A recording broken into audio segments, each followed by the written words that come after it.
Bigyan pa ako ng last chance. I swear. Sa mga susunod talaga agad mo na ako. Pasensya ka talaga.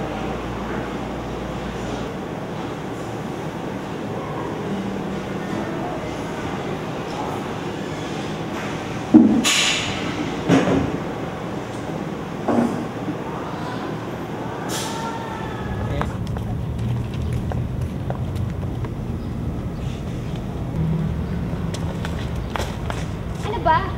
Kumain ka nga sa dinadaanan doon. Makinak yung sundaan eh. Kapapula? Hoy! Hoy! Hoy! Sandali! Eh kung tinutulungan mo kaya akong damputin itong mga papel ko, then total naman ikaw may kasuhan ito, di ba? Tanga-tanga kasi. Ano ulit yung sinabi mo?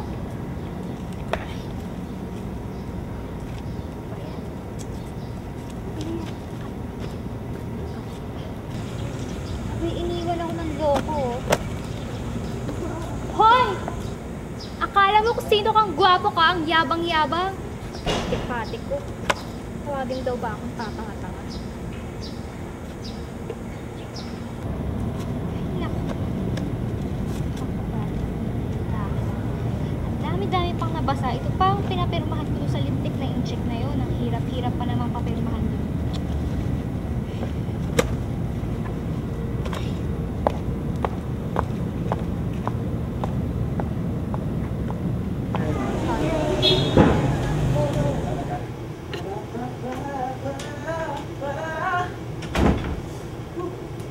Oh, where have you been? Tubugtog ka na naman sa bar? Di ba sabi ko sa'yo huwag ka natutulog sa bar na yan? Ha? You're wasting your time! You should choose a career that is appropriate for our family, for our business! Dad, please not now. Alexander Thomas, don't turn your back on me when I'm talking to you! Dad, pagtatanong na ba naman natin to? Kaya na naman! Hoy! Bumalik ka rito!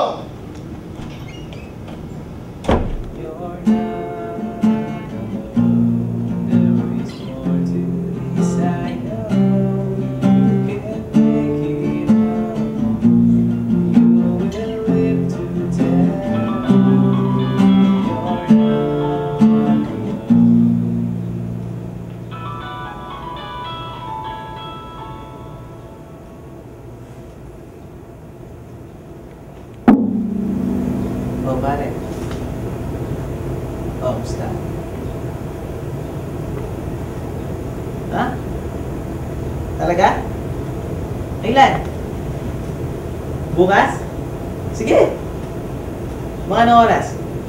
Sige, punta ako. O sige, bye. Thank you, ha.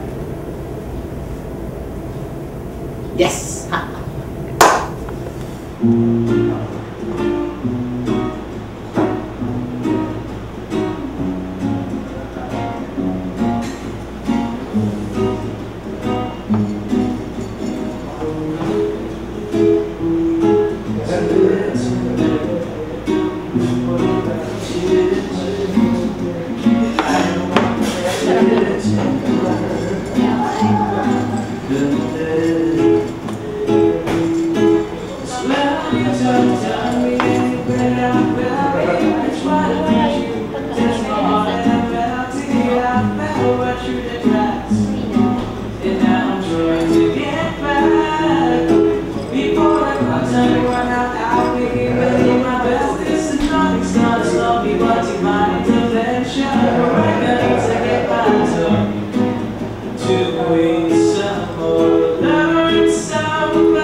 Siya talaga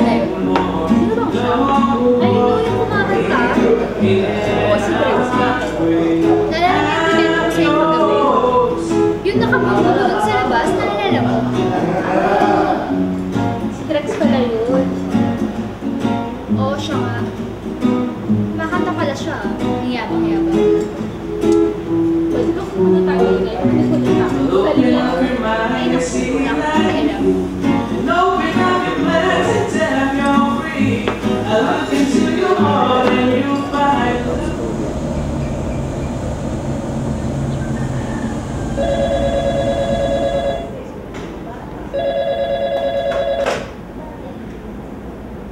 O sige, pasukin mo.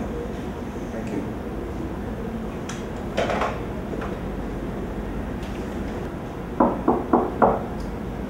O, Drex. Halika. Kamusta ang gig? Dad, okay naman po. Alam mo, pinanood kita, hindi mo lang alam. Ayan. You know you've got talent. Thanks, Dad. Kaya naisip-isip ko na siguro supportahan ka lang. Yan ang gusto ko eh. Bagay, yung bata ko, binabayaran ko ng parents ko. You know what? I think you need a PR consultant. Yes, Dad. I really need a parents.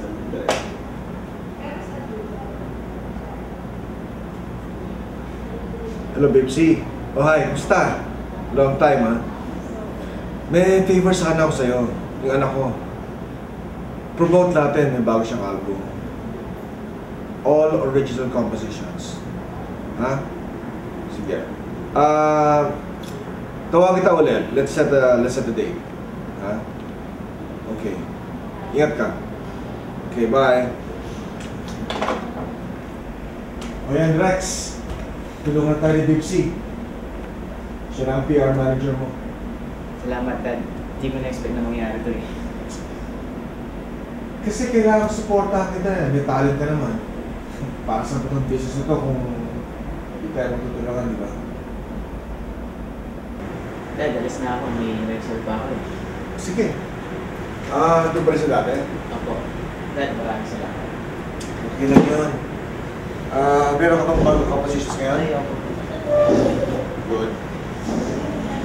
Sorry ha. Ingat ka. Sige po. Ha? Sige, good luck.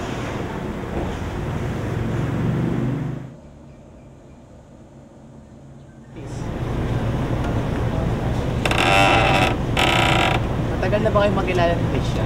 Oo, magkamabata kami. Kasi naman mga presents. Yung kay Trisha, nasa Quezon. Yung akin, matagal na silang patay dahil sa car accident. Sila Trisha na ako sa akin. Kaya pala close kayo. Oo, sila na yung pangalawang pamilya ko. Pero umalis ako sa kanila, nag-16 ko. Nagpunta ako dito sa Manila mag-isa para magtrabaho. Ang hirap pala pag nasa ibang lugar ka, no?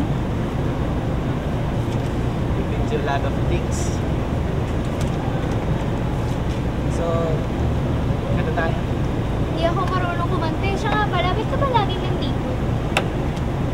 Yun lang. Practice ako. Pag wala akong ginagawa, dito lang ako sa park. Gitara. Bakit ka naman sa park ka nagigitara? Wala ka bang bahay? May bahay ako kaso, pag nasa bahay palagi ako, palagi ako pinapaganda ng daddy ko. Bakit naman? Eh, paano kasi, pinipilit niya ako maging businessman. So, ginawa ko naman yung gusto niya. Tinupad ko naman, nag-graduate ako ng maganda. Hindi ako nagloko-loko nung nasa college ako.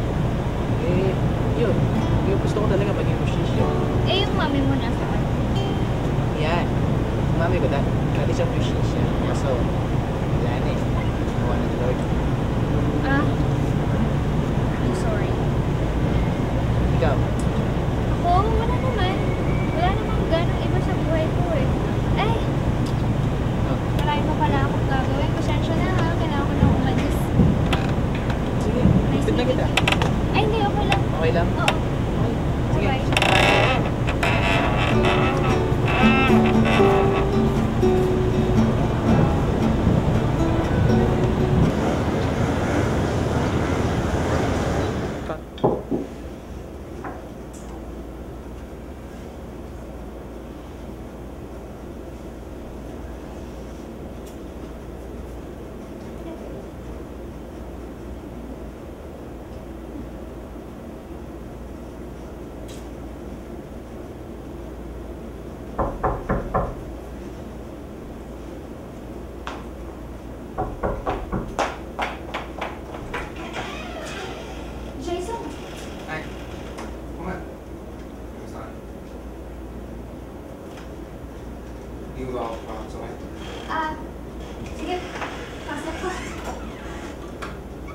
May bisita ka ba?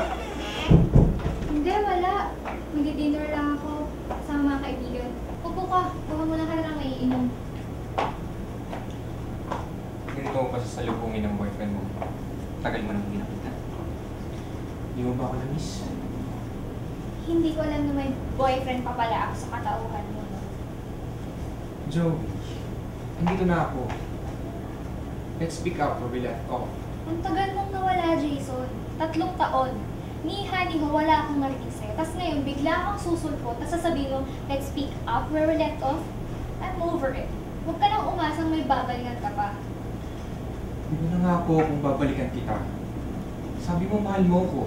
Noon yun, di ka ba nagbibilang 3 taon na nakalipas? Iba na ngayon. Makakaalis ka na. Di mo ba ako narinig? Sabi ko, makakaalis ka na.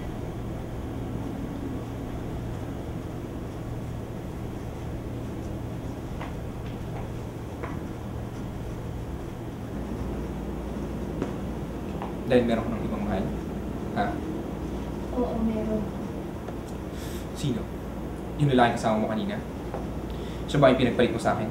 Jason, ano ba? Nasasaktan ako! Masasaktan ka talaga kung hindi mo sasabihin sa akin ang totoo. Sino ang lalaking yun? Siya ba yung pinalit mo sa akin? Oo, siya. Mas magaling ba siya sa akin? Mas matalino? Mas masaya ka ba kapag kasama mo siya? Mas magaling at mas matalino siya kesa sa'yo. Oo, masaya ako kapag kasama ko siya. Nire-respeto at pinapahalagahan niya ako. At mas mahal ko siya, higit pa sa pagmamahal ko sa'yo noon. Tangin. Umalis ka na! Hindi. Hindi ako aalis dito hanggat hindi tayo nagkakausap ng maayos.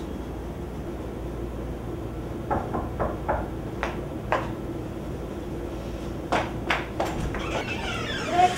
Ay, Sino yan? may kasama ka pala. Jason pare.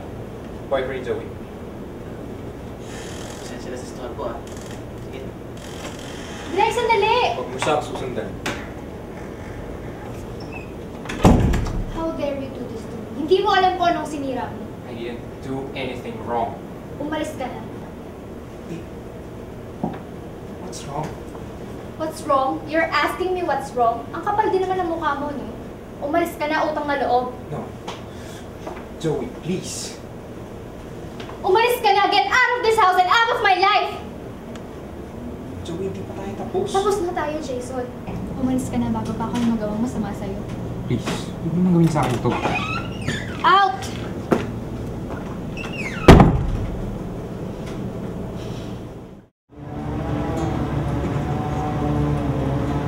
Sabi ko na nga ba, nandito ka eh.